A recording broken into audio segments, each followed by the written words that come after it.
work at LabGenius as a data scientist. LabGenius is a biotech startup that is London-based, and we're building a platform through combining synthetic biology, machine learning, and robotics to design novel protein therapeutics. And I noticed that whenever I say proteins, different people have very different, sometimes pretty vague concepts in their head. I'm a vegetarian, and my grandmother is super upset about that fact. She keeps telling me how I need more protein in my life. Well, actually, I don't need more protein in my life, because proteins are behind all of the life on this planet. They're in all of the living beings, including plants. But just to add some context there, what are these proteins, right? So proteins are tiny little molecules of nanometers in size. This big guy here, for instance, on the right side of the screen, is a complex of different proteins, and it is 1,000 times smaller than a diameter over here. So you can imagine how tiny these molecules are. But despite the fact that they're so tiny, they can have various different structures and various different functions. Some of them can move things around, recognize pathogens, bind iron, just to name a few functions. So imagine we could design proteins to our needs. Imagine we could create a molecule as tiny as these guys that would do exactly what we want it to do. This would help us to cure a lot of diseases, right? And every single one of these tiny little guys could become a billion-dollar drug. How do you design a protein though? If they're so tiny, they have such small, very intricate different structures, how do you shape one and make it do just what you want it to do? Well, the good news is, if you unfold every single one of those little guys, you will end up with a linear chain composed of 20 different types of building blocks. And scientists have come up with a single letter code that encodes every single building block. So you can take any protein, be it from the lab or from your smoothie, and write it down in the form of a string that is composed of 20 different letters. And then you can take this string, you can go to a lab, find a scientist there, and ask them to make this protein for you, and they would know exactly what to do. Unfortunately though, there are so many different variants, there are so many different strings that could encode the protein that you want to make. For instance, if you had a protein of only 2 building blocks, which is never the case, it would yield 20 to the power of 2 different candidates. If you had a protein of 100 building blocks, it would yield 20 to the power of 100, and the majority of proteins are much longer than 100. And if you had a protein of 27,000 building blocks, which is the longest protein that is known today, this would yield a 20 to the power of 27,000 different variants. This is insane. This is a crazy number. But have all of these proteins been seen in nature? Well, actually, if you take all of the proteins that have been found by the scientists in nature, those would only comprise a tiny little fraction of all of the proteins that exist today. And those would comprise a tiny fraction of all of the proteins ever, because there have been a lot of proteins in this world that didn't survive to see the light today.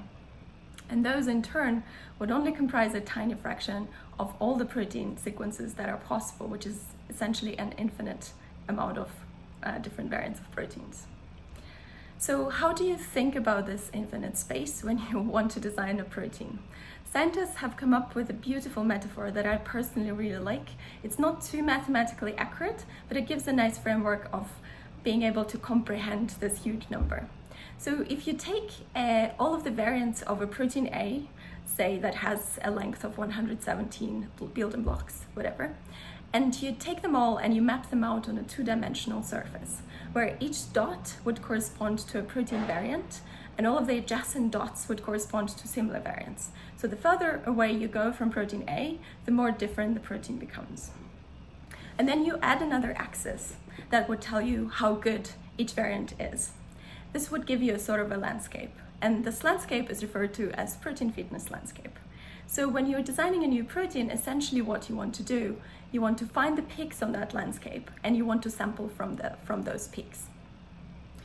How is protein engineering done today? Well, the classical way is to use directed evolution, which is essentially mimicking the evolution that we all know. By introducing random changes and then see whether these changes are good or bad, you're randomly moving across the landscape. And just to understand how inefficient this way is, Imagine you go on a hiking trip, back when it was possible, and then you don't have a map of the terrain, you don't have Google Maps, no maps, and then you have a lot of thick fog around you, so you have no idea where is the peak that you want to go to, which way do you go. Only making step-by-step iterations you will be able to find it. It will take you ages. What would be a better way? A better way would be to have a map, and preferably a Google map that also would tell you where you are at every single time point. Then you would know exactly where the peaks are and you can go directly there. So for designing a protein, it would be nice to have a map of the protein, the corresponding protein fitness landscape, to know where the peaks are. Although it is not really possible today, we believe that the way forward, the framework to think in order to be able to achieve that, is called empirical computation. It has 4 steps, and I'm going to talk you through those. Step number 1 is constructing a number of protein variants, physically making the molecules. Step number 2 is testing the molecules in the lab in order to rank them according to their performance. Step number 3 is using machine learning in order to extract the mathematical relationship between sequence and performance. And then once you have that description of the relationship, you can use it in order to design and inform the next generation of your libraries of a protein. So you could go in this iterative sort of circles until you found the protein that does satisfy, or a set of proteins that do satisfy all of your needs. Well, now we have a framework. What is the main challenge in designing a protein therapeutic?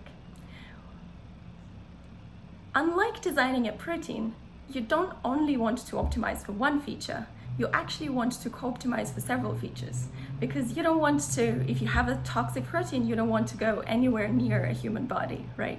So imagine you are designing this molecule and you manage to hit 9 out of 10 different parameters, and they're all great except for toxicity, which is skyrocketing. Obviously, this protein is not going to go to market, it's not going to become a drug. So all of the resources that you've spent on developing this protein are going to be binned. And when I was talking about the protein fitness landscape, I was simplifying the concept to some extent. When I was talking about fitness, it's actually not just one axis, it's a combination of lots of different fitness landscapes that give rise to the goodness of the protein in your specific case. So the way we address this in our platform is by starting with protein designs, but then decoupling the different properties and designing tests and machine learning models specifically for those properties. And then once we have the machine learning models for all of the properties of interest, we use multi-objective optimization to inform the next generation of protein designs. Now that we have an overview of how empirical computation works and why engineering a proteins is important, let me give you 8 easy steps in order to be able to design an empirical computation platform for protein engineering. Step number 1, as I said, you have to build a library of proteins. And one of my favorite things about contemporary molecular biology is that essentially it works like Lego. And I used to love Lego when I was a kid, and I know I'm not the only one. So if you had a protein of this sequence and you wanted to create a library that would contain proteins that carry a full combinatorial set of all of these 3 mutations, then what you need is the original protein, your mutations, and then some reagents and a nice pipeline that combines these mutations together. And what you will end up with after some incubation is a protein library, and those proteins would carry the full combinatorial set of those mutations of interest, which is pretty neat. Now you need to test these library of proteins. And as I said before, we're designing specific tests for every single property that we're interested in. And those tests are designed to perform as filters. So the better the protein is, the more likely it is to pass the filter. But up until now, all of what the human scientists could see was a tube with transparent liquid as the input of the filter and a tube with transparent liquid as the output of the filter. So now we need to make the data computer and human readable. We do this by using these amazing machines that are called next generation sequencers. They're called sequencers because they can transform the physical molecules into sequences, so strings of text, and they're called next generation because they can read millions of physical molecules simultaneously. So we end up with a lot of data, and we need to process the data. As fantastic as these next generation sequencing machines are, they do make mistakes, as any biological system, biology-based system. So we have a pipeline to pre-process those reads, pre-process those sequences that come out of the NGS machine, next generation sequencer, and it's all based on Google Cloud Platform. It's kicked off automatically, and then in the end we have a clean table that is composed of lots of different strings, which correspond to protein variants, and then the relative abundances, so rankings of the different protein variants. Now finally we can model the data, right? Because we have the input and we have the output, and we want to link the two together. And just to remind you, why do we need machine learning at all? If we have tested everything in the lab, what does machine learning bring to us?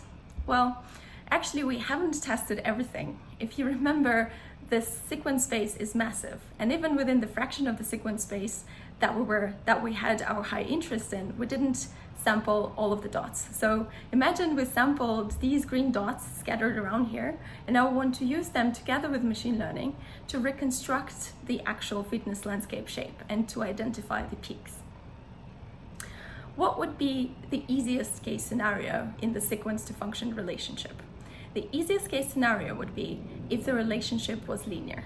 If every single position had a linear impact on the fitness of a protein, on the goodness of a protein, plus some random noise because biology is super noisy.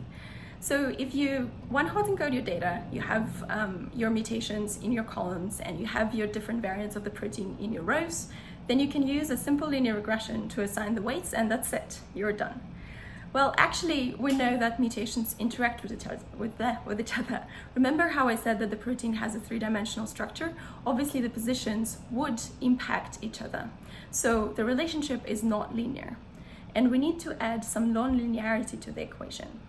The simplest way would be to say, okay, well, let's add all of the interaction terms here, and then we also need to assign weights. So it would be pairwise, triple-wise, quadruple-wise, all sorts of wise interactions.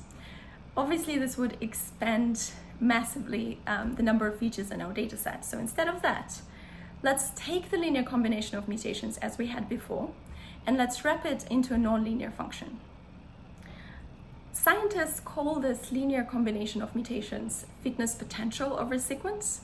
And the reason for that is that this is your linear variable that maps the sequence space to the fitness space, and it shows what is the potential of the sequence to be fit, to be good. And now we need, if we have this equation, what we want to do now, we need to come up with the weights simultaneously with a nonlinear function that describes the relationship. And what is the machine learning way that could allow us to co-optimize the feature weights and the nonlinear function? This is the good old, very simple feed-forward neural network with only one neuron in the first layer.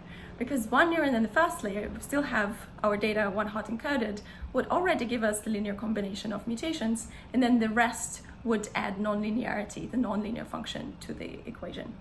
And this is a beautiful experiment that we did with the fantastic lab at IST Austria, Kondrashov lab, where we took a protein, we tested lots of different variants of that protein, and then we applied the simple feed-forward neural network architecture. And we saw that not only our accuracy was pretty decent, but also the shape of the function turned out to be a sigmoid, which is very interesting because depending on where you are, what your fitness potential are, so what is the rest of the sequence, the same mutation can have a very different impact on your fitness. And then obviously you don't have to limit yourself to one neuron only. You can go two, you can go more. And we saw that adding more for some proteins, or for many proteins, does indeed improve the accuracy, the prediction accuracy. But keep in mind that the more linear combination of mutations you have in your equation, the more high-dimensional interactions, the more dimensions you need to explain the sequence to function relationship, and the more interesting your protein is. So now that we have the models, we need to optimize our original protein to perform fantastically for all of the properties that we have in our interest set. And basically we use multi-objective optimization, as I said before, to co-optimize the different properties simultaneously, and then to select the best performing the best performing sequences. And then we use those sequences as seeds for the next generation. Finally, everything up until now was done in high throughput, and you can't really make a drug based on the high throughput tests only. So we need to test the predictions in a low throughput scale. And we're lucky because we have a whole protein team that are devoted to carefully extracting lots of different proteins and then analyzing carefully their characteristics. And the way to do that, in order to carefully analyze proteins, you need to produce a lot of those proteins. So we do that by using E. coli, Escherichia coli, the bacteria that lives in our guts actually, and scientists exploit this bacteria a lot. So you basically feed the sequence of your protein into that bacteria, and the bacteria produces a lot of the material that you want to characterize your protein in. And then once you have that, you can go on and do your sophisticated tests and make sure that your predictions correspond with reality. And then finally, you need to automate every single thing that you have built, all of the pipelines, because humans are not really happy when they're asked to work after hours, and robots can work 24/7. They don't make mistakes, they record everything they do, and this allows us to be more efficient and at running the platform. So if you have missed the majority of my talk, I'm going to summarize it for you very quickly. At LabGenius, we're combining synthetic biology to create protein variants and test the protein variants. We use the tested sequences and machine learning to reconstruct the sequence to function relationship, and we use multi-objective optimization to find the best performing sequences on the fraction of the fitness landscape that we have scanned. And then finally, we use automation to make it possible for our platform to run 24/7 and learn every day. Of course, there are a lot of fantastically smart individuals behind this platform, and I'm honestly super lucky to be working with these guys every single day. And finally, I know these times are quite uncertain, but we have a number of quite exciting openings on our website, including a computational biologist who would join the data science team. So do definitely check out the job openings, and thank you very much.